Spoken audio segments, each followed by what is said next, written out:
viram aquele vulcão ter alguns tremores, expelir alguma fuligem, mas tudo permanecia como sempre. E isso fez com que aquelas pessoas simples e unicamente desconsiderassem os avisos daquele gigante adormecido. Até que, em um dia, quando todos estavam desapercebidos, depois de várias décadas de sinais, aquele vulcão entrou em erupção e Saint-Pierre ficou desse jeito, completamente devastada pelas larvas do vulcão. Esta é uma foto original ou real da época, depois desta devastação que o vulcão ocasionou em Saint-Pierre. Mas isso não aconteceu apenas em nossos dias. A Bíblia conta a história de duas cidades, Sodoma e Gomorra. Duas cidades cuja impiedade chegaram a um nível tão elevado que Deus falou, não tem mais como, depois de dar tantos sinais, tantas oportunidades, tantos avisos, depois de mandar um servo dele para morar lá e pregar as boas novas do Evangelho, Sodoma e Gomorra chegaram ao último estágio da sua impiedade. E quando chegaram nesse estágio, Deus então mandou anjos para poder tirar os seus servos de lá, Ló e sua família. Eles foram praticamente arrastados pela mão, pelos anjos. E a Bíblia diz que depois que eles saíram da cidade, desceu do céu fogo e enxofre e consumiu toda a cidade num ato de juízo. O que isso tem a ver comigo e com você hoje, em 2013? Simples. Jesus Cristo disse algo que é digno de nossa atenção. Ele disse, assim como nos dias de Ló, em que as pessoas comiam, bebiam, compravam, vendiam, plantavam, construíam, mas no dia em que Ló saiu de Sodoma, choveu do céu fogo e enxofre e os consumiu a todos. Então vem o que nos importa. Ele disse em Lucas 17, assim será no dia em que o Filho do Homem se há de quê, queridos? Manifestar. Ou seja, ele disse que da mesma maneira que aconteceu nos dias de Ló, assim também acontecerá nos dias da vinda de Jesus Cristo. As pessoas estarão absortas em seus afazeres, construindo, comprando, vendendo, trabalhando, estudando, casando-se, tendo filhos, ou seja, vivendo uma vida normal, vivendo uma vida comum, sem atentar para os sinais ou para os indicativos. E ele diz, quando menos esperarem, acontecerá conosco o que aconteceu com aqueles moradores. Um dia, Jesus estava sentado no Monte das Oliveiras, e ele estava conversando com seus discípulos justamente sobre este assunto, sobre o fim dos tempos, sobre a consumação dos séculos. Então os discípulos pediram para ele o seguinte, Senhor, diga-nos, quando sucederão estas coisas? E que sinais, ou que sinal haverá da tua vinda e da consumação do século? Jesus Cristo respondeu para eles o seguinte, daquele dia e hora, ninguém o quê? Ninguém sabe. Somente o Pai. Ou seja, ele não disse qual seria o dia e a hora. Se alguém disser por aí que sabe o dia e a hora da volta de Jesus, essa pessoa está no mínimo equivocada, enganada. Na melhor das hipóteses ela está enganada, na pior das hipóteses é um mentiroso, um charlatão, querendo atrair publicidade. Jesus Cristo disse que ninguém sabia, mas ele disse algo muito importante para mim e para você. Em Lucas capítulo 21, verso 25, ele disse assim, haverá o quê? Sinais, indicativos, mostras, e é sobre isso que nós vamos estudar nesta noite. Sinais que indicam a proximidade da volta de Jesus ou do tempo do fim. Se você crê na palavra, eu quero convidar você a entrar comigo nesta viagem, e eu vou pedir uma coisa a você agora em nome de Jesus. Está com a Bíblia na mão aí? Passe um produto todo especial na ponta dos dedos aí,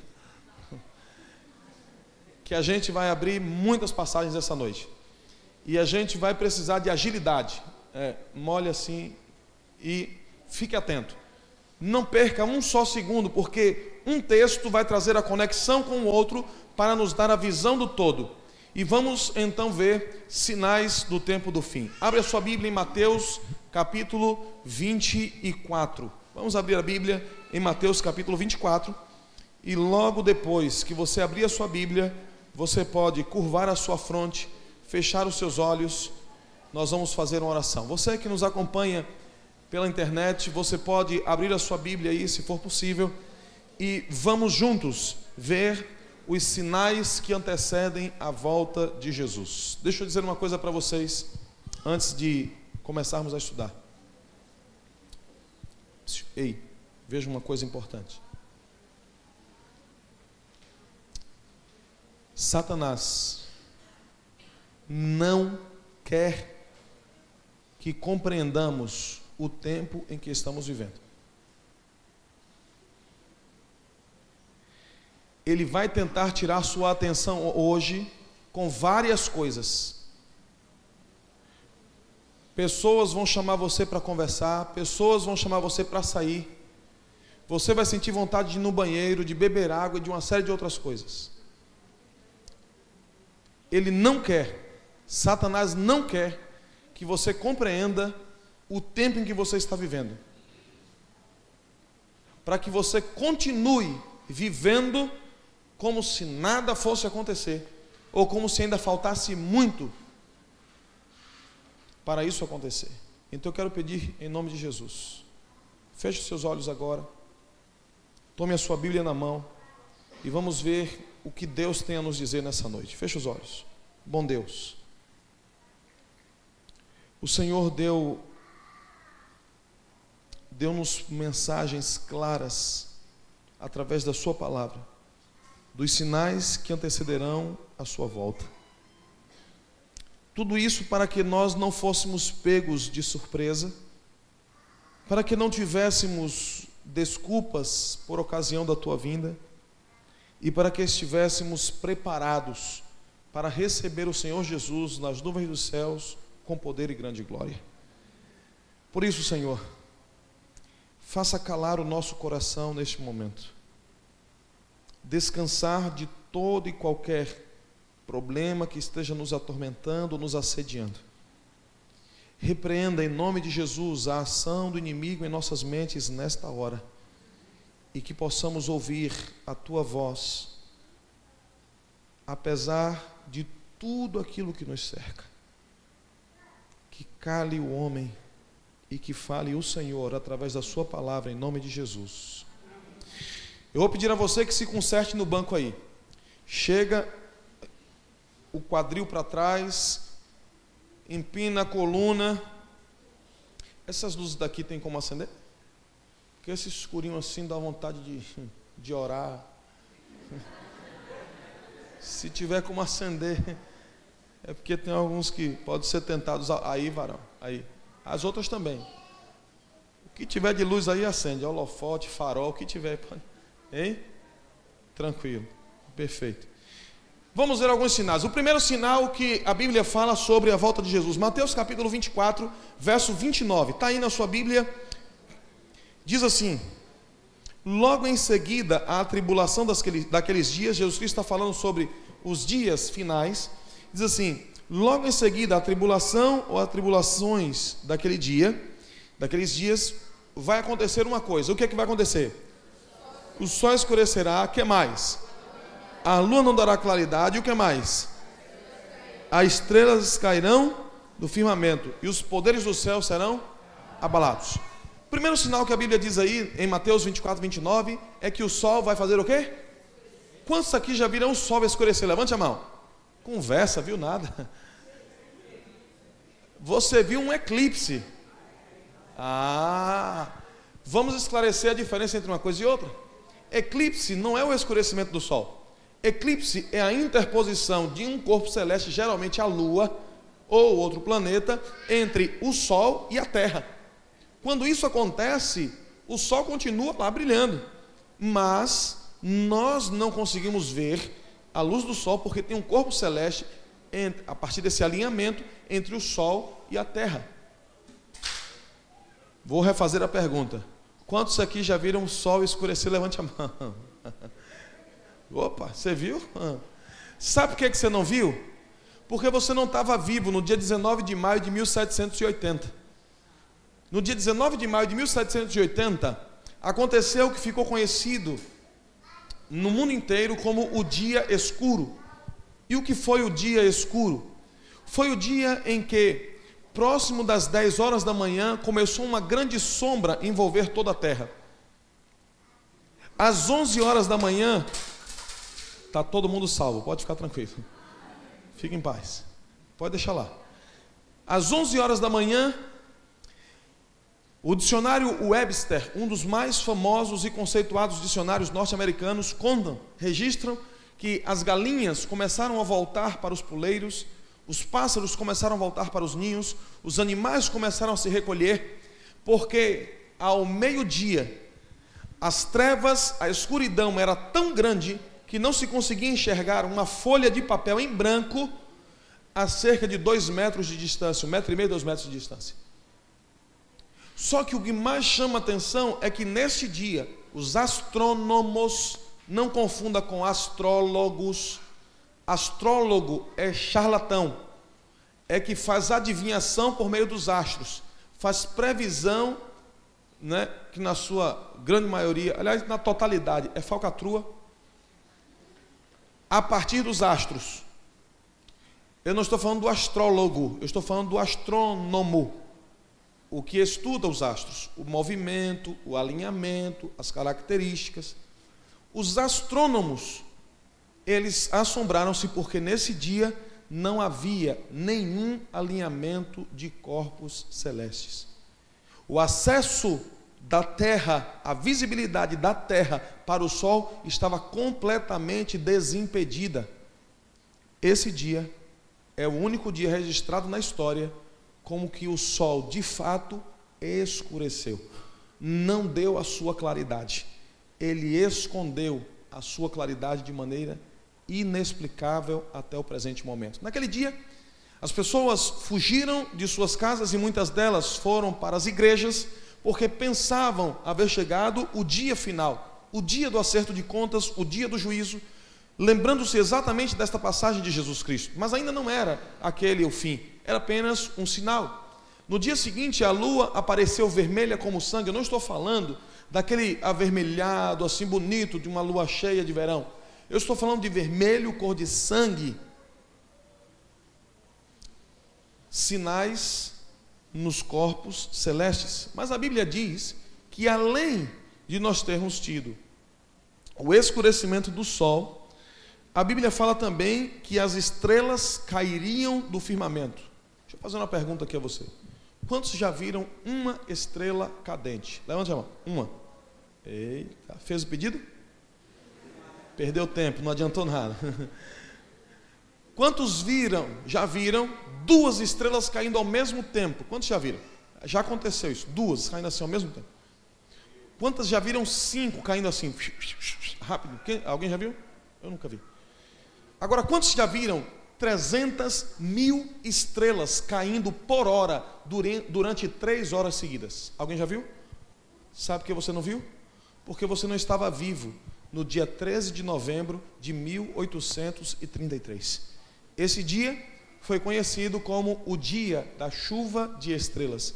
Os astrônomos, não astrólogos, os astrônomos, eles não tinham como calcular.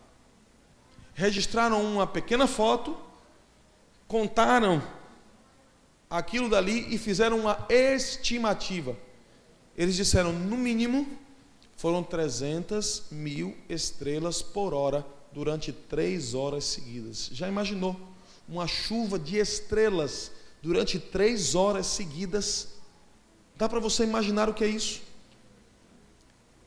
O fato de não termos vivido ou não estarmos vivos nesse momento nos leva muitas vezes a negligenciar o tempo em que estamos vivendo.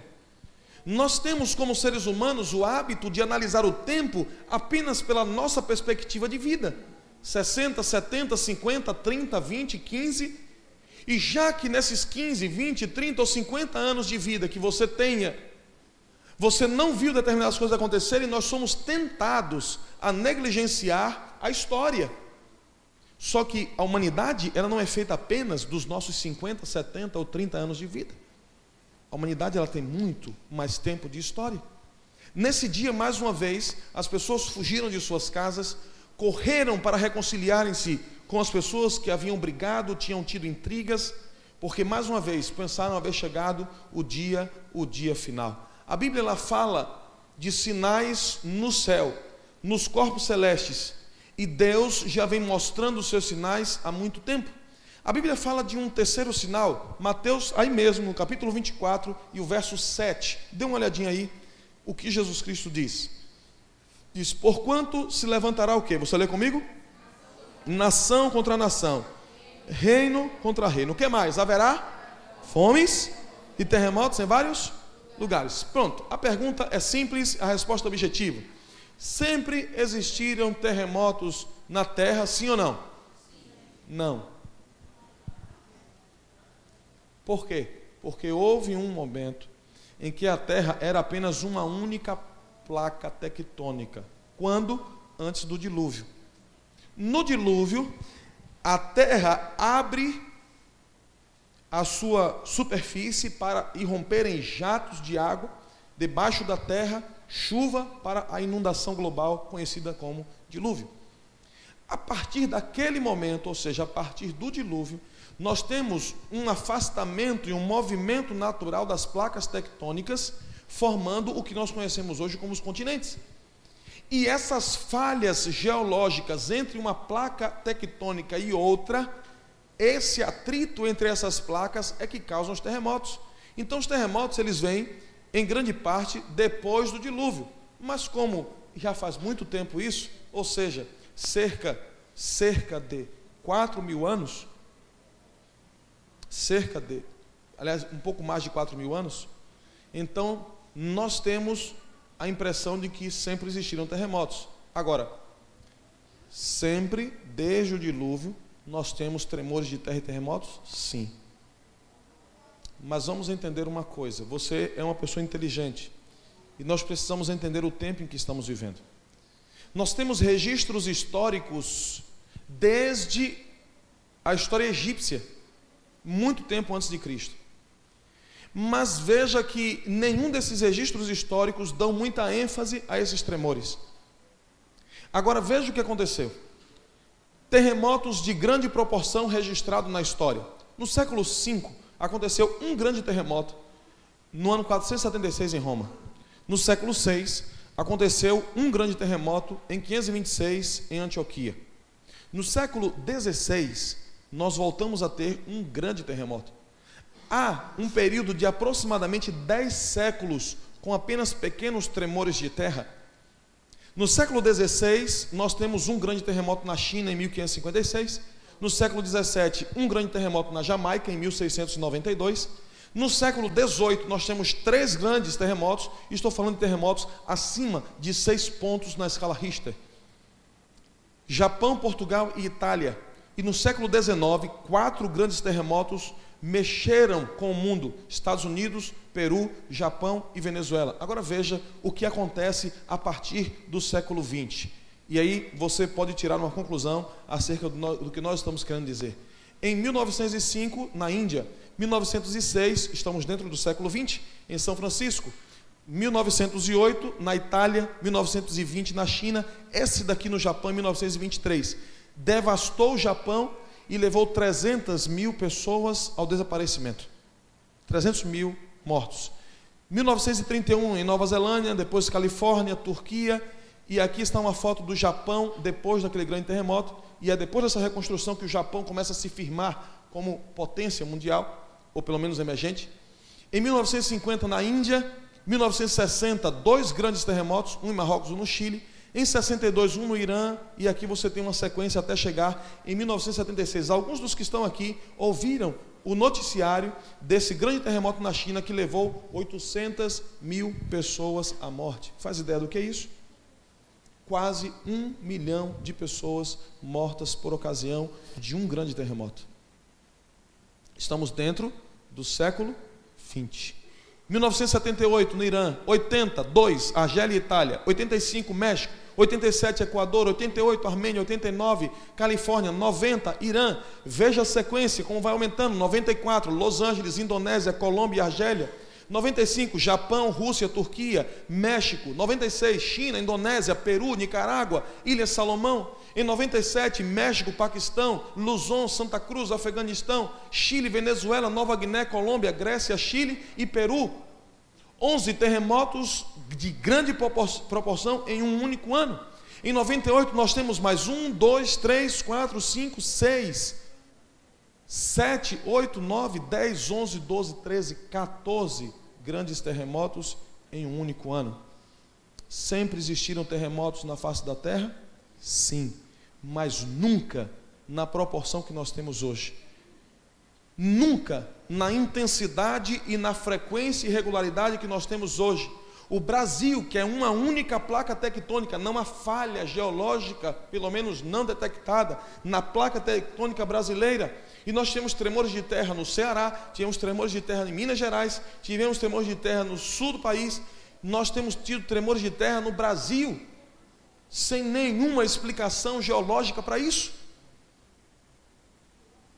Fechar os olhos para isso, queridos, é querer permanecer cego diante de uma resposta que está diante dos nossos olhos. Sempre existiram terremotos, pastores? Sempre existiram, depois do dilúvio, mas nunca nessa quantidade.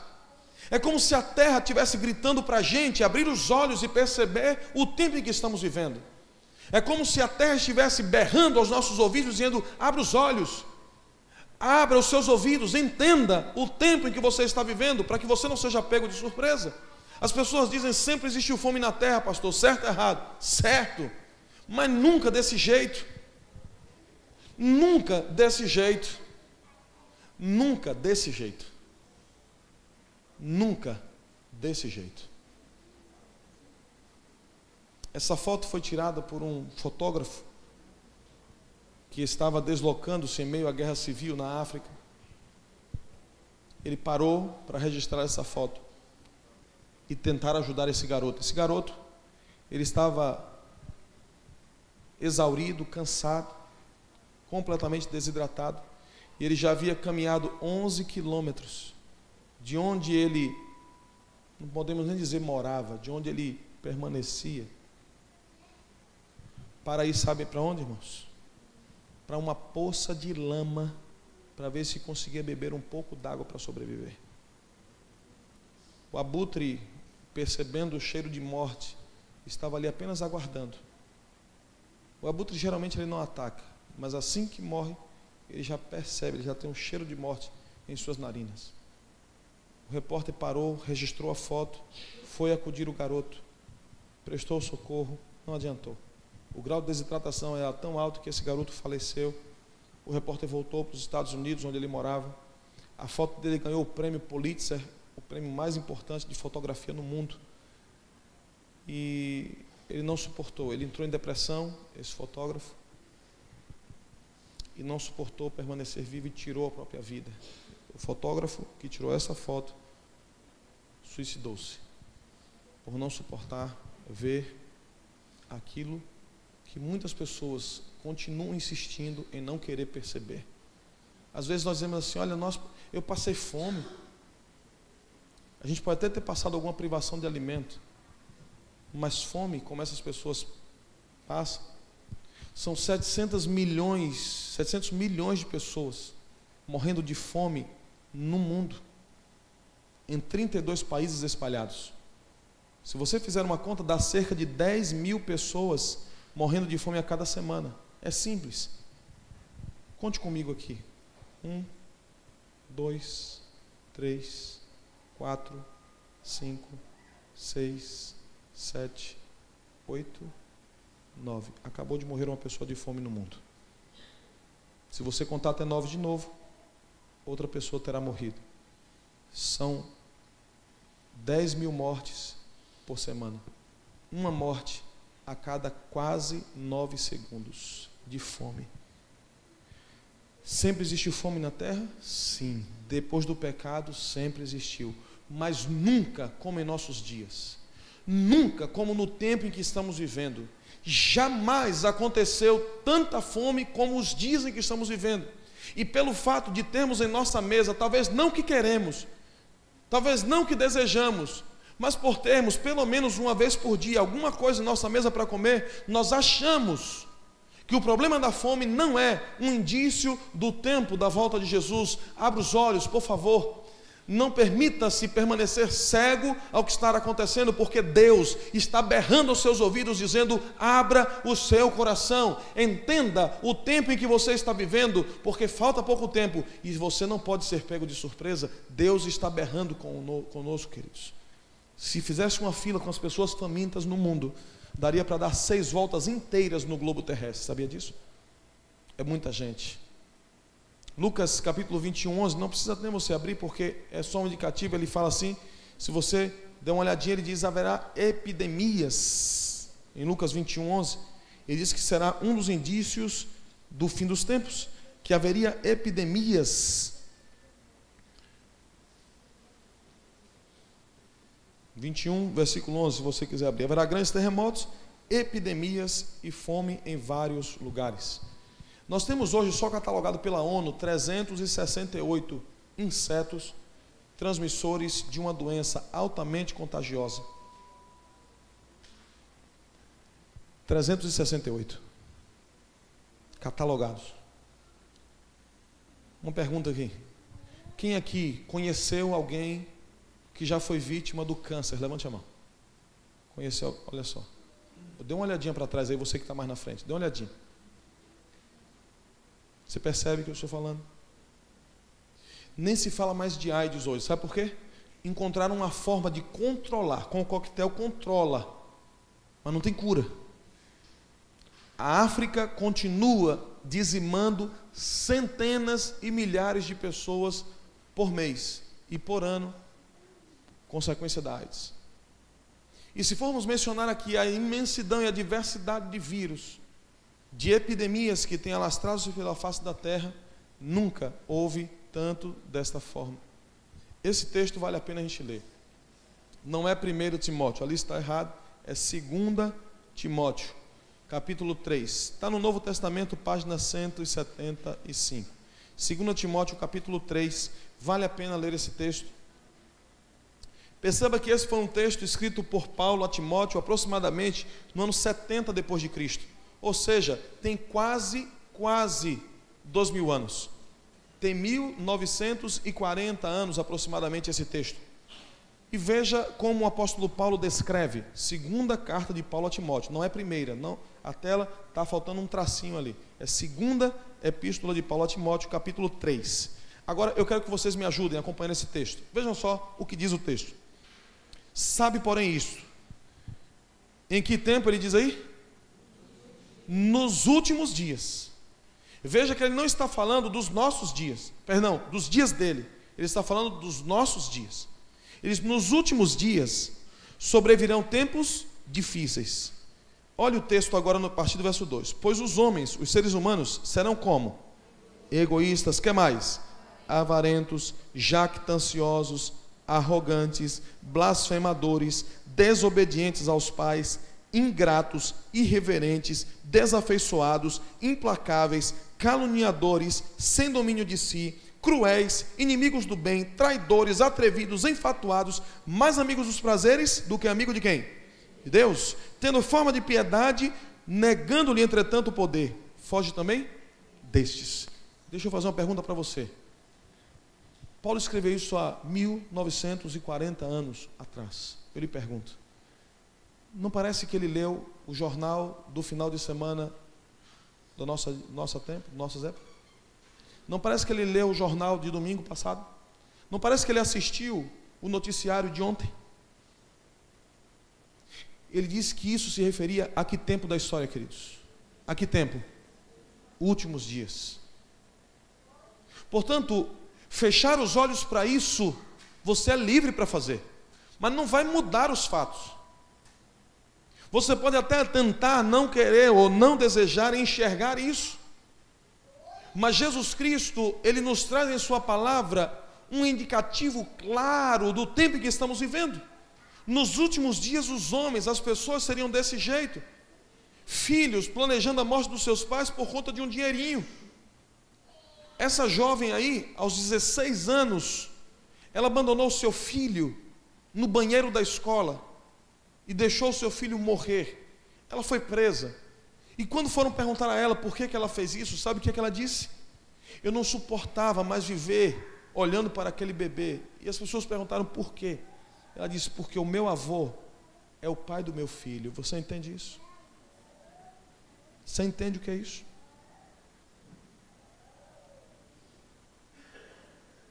Abusada pelo avô durante anos. Você pode até fechar os olhos para isso, querido, mas você não vai mudar a realidade. Você pode até continuar vivendo do jeito que quer, mas não vai mudar a realidade. Jesus está berrando conosco, dizendo que está voltando, para que eu e você possamos nos preparar enquanto há tempo. Esse sinal, o 7º sinal, está aí em 2 Pedro, capítulo 3. Você vai abrir aí na página 195 da maioria das Bíblias. Segunda carta de Pedro, capítulo 3, e nós vamos ver algo interessante.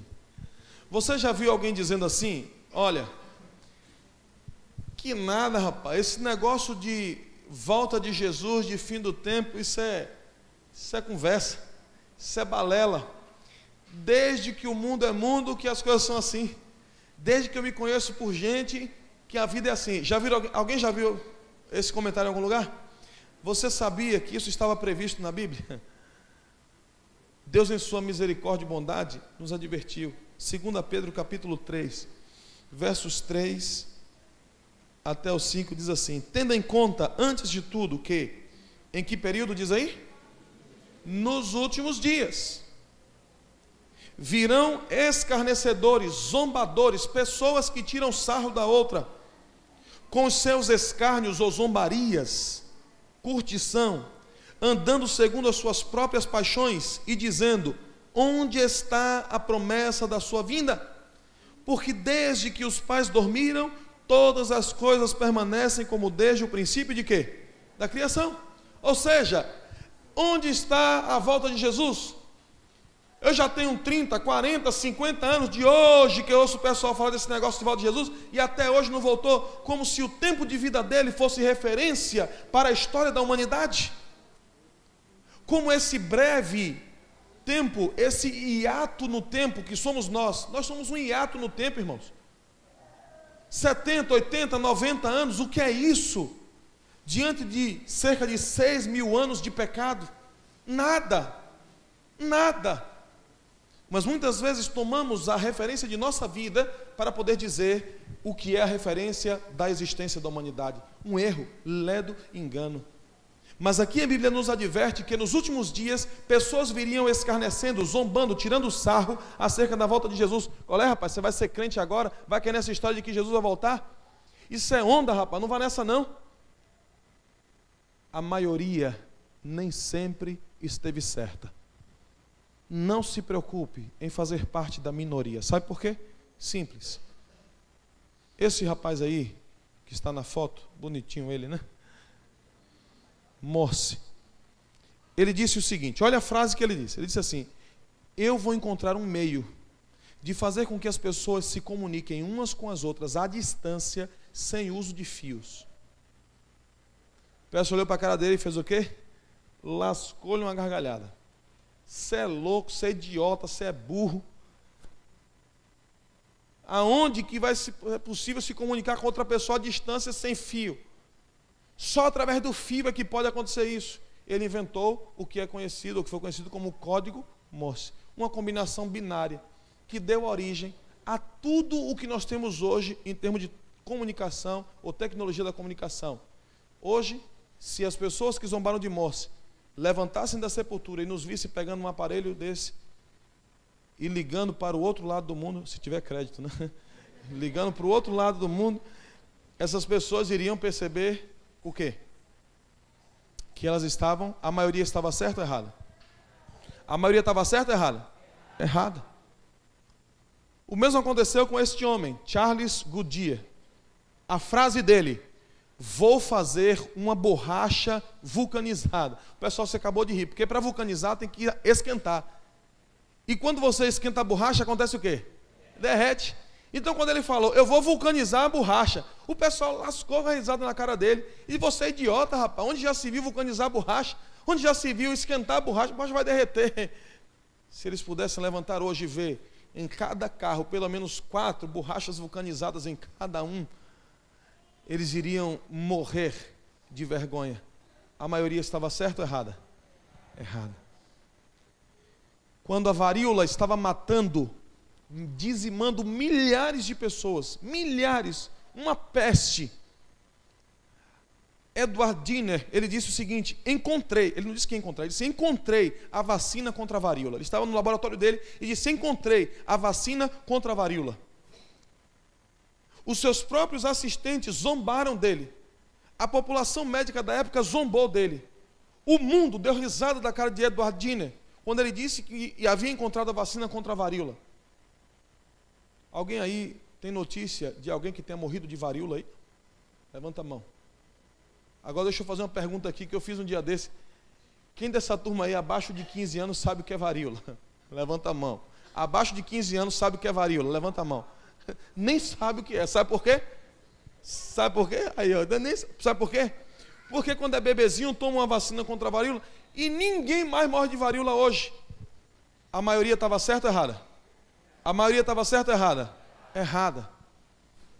Quando vierem zombando da sua esperança na volta de Jesus, e a maioria vai fazer isso, não se afrouxe, não se estremeça, não tema e não abra mão da sua fé e da sua crença, porque nem sempre maioria é sinal de realidade. A maioria, muitas vezes, diga-se de passagem, na maioria delas, esteve errada. E é assim também em nossos dias. A Bíblia diz, nos últimos dias, virão pessoas zombando da volta de Jesus Cristo. 8º sinal, e esse é bom demais. Mateus capítulo 24, verso 14, alguns conhecem esse texto de cor. Se você voltar lá para a página 24 do Novo Testamento, você vai ver Jesus Cristo dizendo o que muitos conhecem de cor. Ele disse assim, e será pregado este evangelho do reino por todo o mundo, para testemunho a todas as nações. Então virá o quê? Esse é o último sinal que falta cumprir-se em nossos dias. Todos os demais mencionados na Bíblia já se cumpriram. Todos os demais indicativos da volta de Jesus já se cumpriram. A única coisa que falta é este evangelho do reino ser anunciado a todo mundo. Preste atenção numa coisa.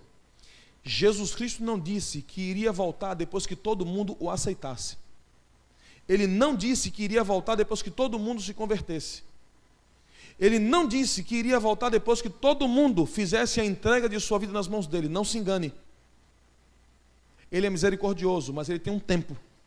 Ele disse que iria voltar quando o evangelho do reino fosse pregado, aceitando ou não, quando a última pessoa ouvir a mensagem do evangelho, Jesus Cristo vai aparecer nas nuvens dos céus e nós não poderemos mais mudar essa realidade. Se você quiser, ele vai voltar. Se você não quiser, ele vai voltar do mesmo jeito. Se você estiver pronto, ele vai voltar. Se você não estiver pronto, ele vai voltar do mesmo jeito.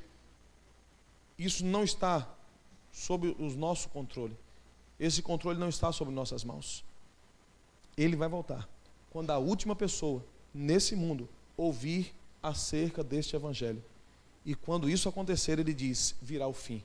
Ele voltará e acabará com a história deste mundo e recomeçará uma nova história para os redimidos, onde nunca mais a lágrima, a dor, o choro e a morte terão lugar, porque isso terá sido extirpado de uma vez por todas, para que a nova vida, a vida eterna, seja bênção pura na presença de Jesus. Há muitos outros textos que poderemos ver nessa noite. A Bíblia fala nesse texto sobre a angústia nos últimos dias. Nunca se teve tantas pessoas morrendo por doenças relacionadas à mente. Eu não sei se você sabe, Mas a doença que está no topo da causa de morte no mundo hoje, embora tenham outros problemas associados a ela, chama-se depressão. E em 2025, um estudo da mente, pessoas que estudam a mente humana dizem que em 2025, 7 das 10 principais causas de morte estarão relacionados com doenças da mente. Nunca a mente matou tanto como em nossos dias. E Lucas diz, isso é indício da volta de Jesus. Queridos, por que estamos estudando esse assunto? Porque Jesus Cristo disse assim, fiquem apercebidos, porque a hora em que você não cuidar, a hora em que você se distrair, na hora em que você não estiver percebendo o que vai acontecer, leia comigo, o Filho do Homem virá. Ele disse-nos para ficarmos atentos, porque o tempo está acabando. O tempo está acabando. E ele disse, quando essas coisas acontecerem, ergam as vossas cabeças, se alegrem, porque a vossa redenção está próxima. Vigiem em todo o tempo, orando, para que vocês possam escapar de todas estas coisas que têm acontecido e possam estar em pé na presença do Filho do Homem. Deus está berrando conosco, dizendo que o tempo está acabando. Você não precisa, se não quiser, você não precisa colocar a sua vida nas mãos de Deus. Você não precisa. Você não precisa atender o chamado dele. Isso é uma escolha sua. Você faz aquilo que você compreender e achar melhor. Mas creia e entenda que a tua decisão não vai mudar a ação de Deus para este mundo. No dia em que a última pessoa ouvir a mensagem do Evangelho, Jesus vai voltar. Se você estiver pronto, nós iremos subir com Ele. Se não tiver, restar-nos-á a lágrima e o sofrimento. Conta-nos, e eu quero encerrar com a história de uma garotinha. Uma garotinha estudante de uma escola pública. Nesta escola, ela era daquelas meninas, sabe como é que é?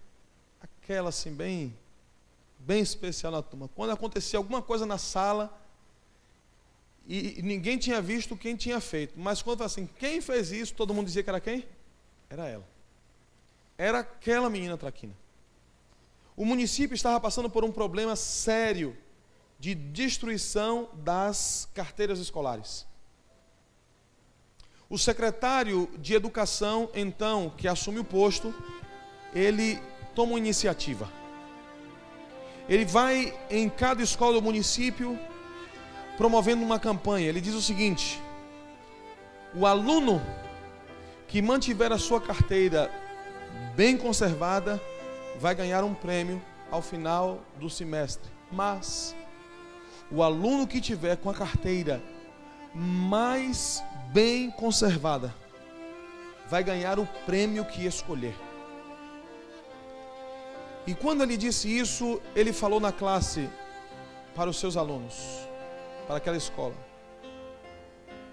eu vou embora, mas eu vou voltar. E quando eu voltar, o aluno que tiver com a carteira mais bem conservada vai ganhar o prêmio mais especial já dado nesse município. Quando ele disse isso, ouviu-se uma voz lá no fundo dizendo: eu vou ganhar. Quem você acha que disse? Essa menininha. E sabe o que é que os outros todos fizeram? Se acabaram de rir. Ninguém acreditava que ela podia fazer isso. E uma pessoa que estava ao lado dela, uma colega, disse assim: você pode me dizer como é que você vai fazer para ganhar isso? Ela disse: é simples. Todo início de semana eu vou limpar a minha carteira. E aí um que estava atrás, sempre tem desses, né? Disse: e se ele vier no fim da semana Estraga prazer. Sempre tem esses junto da gente, né? Aí ele falou assim, ela parou, pensou e falou, já sei. Eu vou limpar a minha carteira todo início e final de semana. Aí sempre tem desse, né?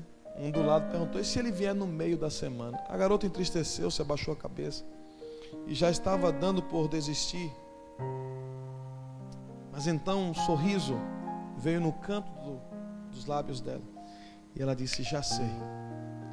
Eu vou manter a minha carteira limpa todos os dias. Eu vou estar sempre pronta. No dia em que ele voltar, eu vou estar pronta para receber aquele prêmio. O seu tempo está chegando ao fim. A história da humanidade já está no seu último instante. Você pode concordar ou não com isso, mas você não vai mudar a realidade. Nós estamos vivendo os últimos instantes da história da humanidade. É mais tarde do que nós imaginamos. E o nosso grande professor, ele partiu dizendo que voltaria um dia e traria um prêmio para aqueles que estivessem prontos.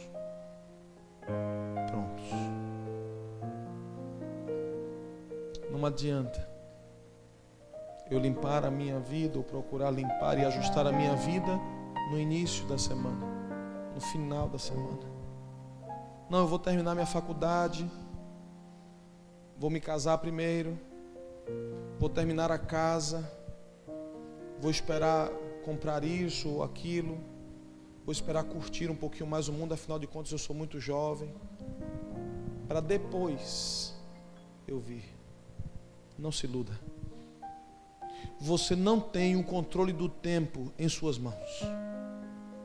Você pode me garantir que vai chegar em casa hoje à noite? Alguém aqui pode me garantir que vai chegar em casa hoje à noite? Levante a mão. Ninguém pode garantir isso. Ninguém pode dizer que semana que vem vai tomar uma decisão. Ninguém aqui pode dizer que no ano que vem, quando terminar a faculdade, quando terminar a casa, quando os filhos crescerem, ou seja lá qual for a razão, a desculpa que você bota no teu coração para poder entregar a vida inteiramente a Cristo acontecer, então você vai fazer. Você, querido, você, querida, não tem o controle sobre a história da sua vida em suas mãos. Você pode até fazer planos, mas você não sabe quando eles serão interrompidos. Portanto, por favor, inteligentemente descubra e decida tomar uma posição ao lado dele, enquanto ele, pela misericórdia e bondade, tem lhe concedido vida, tem lhe concedido condições para isso. Semana passada, retrasada, fez 2 semanas ontem, um jovem de 19 anos, ali em plataforma, familiar dos irmãos da igreja. Um dia esteve conosco, afastou-se, estava longe, envolveu-se com outros meios, foi preso, ficou 1 ano preso, saiu, tinha 1 semana fora da cadeia. 4:30 da tarde eu estava pelo bairro fazendo visitas em alguns lares. Um carro encostou na praça principal, 4 da tarde, de plataforma. 4 homens encapuzados desceram e descarregaram 21 tiros naquele jovem. Não teve mais tempo. Você pode até dizer assim, não estou envolvido com isso, não tenho esse problema. Quando será o teu último suspiro? Você não sabe, nem eu sei. Por isso que a Bíblia nunca fala assim, olha, semana que vem decida, daqui a 1 mês você toma uma decisão. A Bíblia nunca fala isso. Todas as vezes que Deus fala sobre a brevidade do tempo e nos chama para uma decisão, Ele diz, é hoje. É agora. Este é o momento. Porque você não sabe o amanhã. Eu estou falando para um grupo de pessoas que eu tenho certeza que tem no seu coração, em maior ou menor grau, em maior ou menor proporção, tem no seu coração o desejo de viver eternamente no céu com o Senhor Jesus. Quem tem esse desejo no coração, deixa eu ver a mão aqui erguida. Eu estou dizendo, essa é a nossa realidade. Nós precisamos estar prontos naquele dia, queridos. Deus já gritou o suficiente conosco para nos dizer o tempo que estamos vivendo e que nós não podemos mais esperar. A pergunta é: naquele dia, você estará em pé, com a sua fronte erguida, dizendo: esse é o Deus que eu esperava. Senhor, eu estava aqui aguardando pela tua vinda, eu quero ir contigo. Ou você estará de cabeça baixa, chorando, porque não decidiu entregar a sua vida nas mãos de Jesus. Essa escolha é tua, não é minha. A minha eu já fiz e faço todas as manhãs, quando eu acordo. Mas a sua só você pode fazer. Deseja você, querido, estar em pé naquele dia e ver Jesus Cristo vindo lhe buscar para dar a você o prêmio que Ele tem preparado para você. Deseja você estar pronto, estar pronta para aquele glorioso dia. Jesus está voltando. Não brinque, não duvide disso. Você pode até achar que tem uma semana mais, um mês mais. Não se iluda. Não se iluda. Hoje é o tempo da salvação. Hoje é o dia de tomarmos uma decisão ao lado de Cristo. Hoje é o dia de darmos um passo de fé em direção a Ele. Hoje é o dia de dizermos de que lado nós estaremos naquele glorioso dia pela graça de Deus. E se você deseja estar pronto, se você deseja estar em pé naquele dia olhando para Ele, eu quero pedir a você para ficar em pé agora, diante dEle, para dizer: Senhor, eu quero estar pronto naquele dia. Eu quero estar pronta naquele dia. Eu quero receber do Senhor o convite para a salvação e vida eterna. Algumas pessoas pensam que esta preparação depende de nossa própria capacidade. Eu queria te dizer que a única coisa que Deus nos pede e espera de nós é a nossa entrega. Quando nos entregamos, Ele cuida do restante. Quando nos colocamos nas mãos dEle, Ele cuida do restante. Agora, por favor, não entregue metade da sua vida para Deus, Ele não aceita. É tudo ou nada. Não entregue parte do seu ser a Deus, Ele não aceita. É tudo ou nada.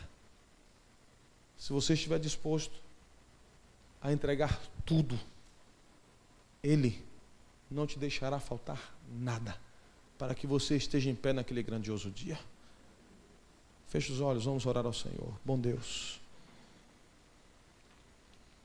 a Tua palavra nos mostrou de maneira clara e objetiva o tempo em que estamos vivendo.